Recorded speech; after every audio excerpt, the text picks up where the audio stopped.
So, 2 real-time war games are coming out.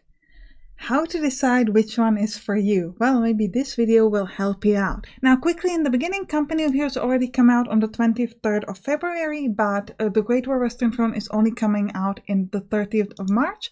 But I was able to play the demo, so I will be rating it based on that and the potential of the game.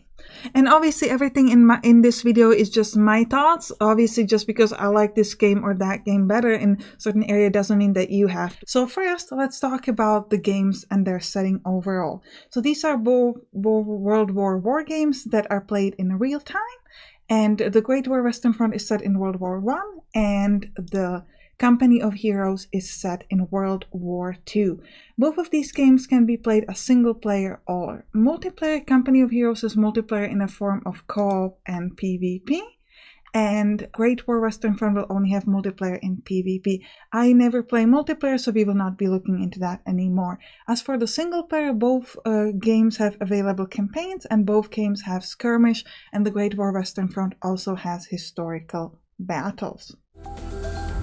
Now, the heart of every war game is combat, so let's go straight into that category. Now, both games are played in real time, but I would say both games shine in a little bit of a different area. So the Great War Western Front has this amazing pre-combat phase. We're going to be building out your trenches, setting out your artillery, setting out barbed wire and things to stop the enemies. The game is played a little bit differently if you're a defender or a fender. If you're a defender, you're going to be mostly trying to stay in position and try to stop the enemy oncoming waves towards your trenches. And if you are offensive, then of course you have to take over enemy capture points to win. Overall, I would say that the Great War Western Front is a little bit more abstract. Company of Heroes 2, I would say it's more at how the sort of RTS or real-time strategy. The units will feel to you like more like individual different units, and they all have their own special abilities that you want to utilize and use. Really cool thing in the game is that you can hide inside buildings. Also, they're like destructible environments. For example, you can then destroy the buildings. You're going to be doing like breaching, throwing different grenades, running to different kind of weapons, like taking part of your unit to man that anti-tank gun and things like that, and using flamethrowers to avoid cover, etc.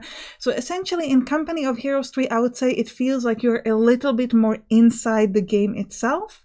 By the way, both games can be paused. In the Great War Western Front, you can pause or set up different speed settings, and the Company of Heroes gives you a tactical pause, which allows you to queue up a variety of different actions. This one's really hard for me because I really like the sort of abstract higher level of the Great War Western Front, but I do think I have to give this point to Company of Heroes because you are a lot more in the combat. The combat feels a bit more immersive, and yeah, I think I just gotta give it to Company of Heroes 3. So 1-0 for Company of Heroes.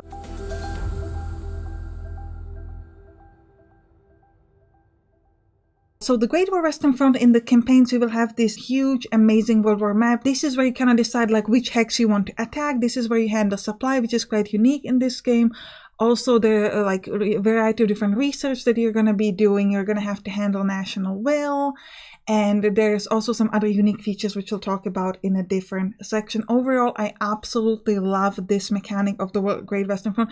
And the really cool thing about the Great Western Front is, even though I don't know if it's possible to play without the real-time combat, I don't know if it would be fun, it's definitely a question for the Great War Western Front. Like, it's something that you can ask, because this world map is very like complex and very fun, and it looks, at least from the demo, like it's gonna be a huge deal, and I'm extremely excited for that. I love this part of the game.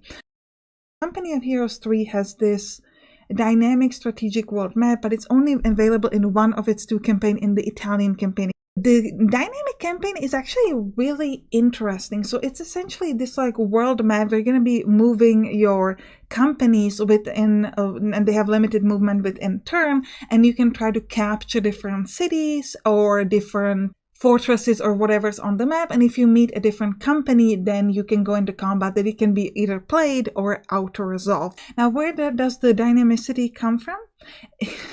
If you remember the video where I can't say dynamicity, hit a like button. The dynamicity comes from the fact that you can make different choices. So essentially there will be these different like generals that will advise you to do this or that, and you can choose like one option and it will adjust sort of how the game will play. It also has a pretty unique look at supply that's quite different than in other war games. I do have to say I like it a lot. All right, so who's gonna get this point? Well, I absolutely love the Great War Western Front campaign map, so we're gonna give it to that one.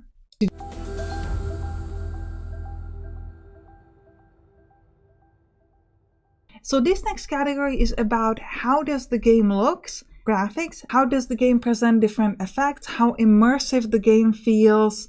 So in Company of Heroes, like I said, the combat is quite immersive and you can see that in these different effects. For example, when they throw a grenade, you actually see them throw, or when they try to dismantle weapons, they actually bend over, things like that. They jump onto the obstacles and etc. So that's really, really cool.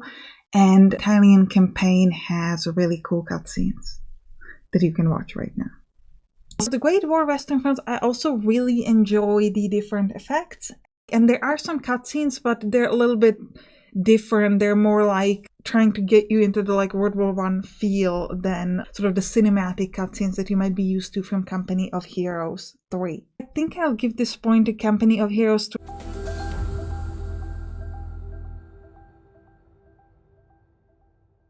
Next, let's talk about unique features. So it's kind of hard to say what is a unique feature, but both of these games are something that's kind of different and interesting. So for Company of Heroes, I would put here the way, for example, a supply is handled in the dynamic map. Obviously, also the whole dynamic map, but we already talked about it, so we're not going to go over this twice. So another interesting feature is the loyalty reward. So depending on what kind of choices you make, you can get a certain bonus in your combat if you are choosing in line with a certain leader, which I think is really cool. Also, another unique feature obviously is like the super destructible environment in the combat and the ability to go inside buildings, which I think is really huge.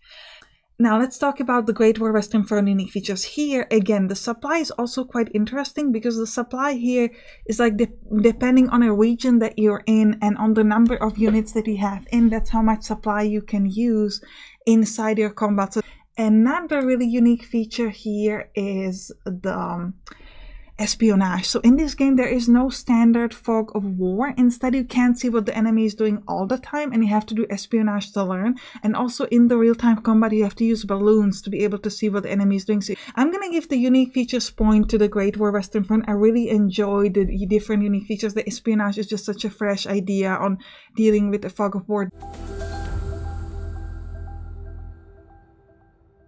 Alright, the final category is just my gameplay feel and sort of overall feeling of the game. Again, this is a slightly unfair comparison because the Great War Western Front, I only played the demo, so we're rating it on the demo and the potential, but we'll try. And again, all of this just my thoughts, my feeling.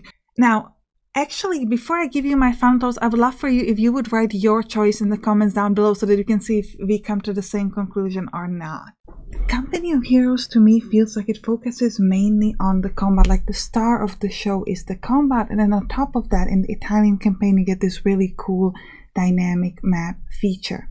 Now with Great War Western Front, to me the most exciting part is the strategic map, the turn-based level that has that complexity, and then on top of that you get the combat, so the focus here is somewhere else.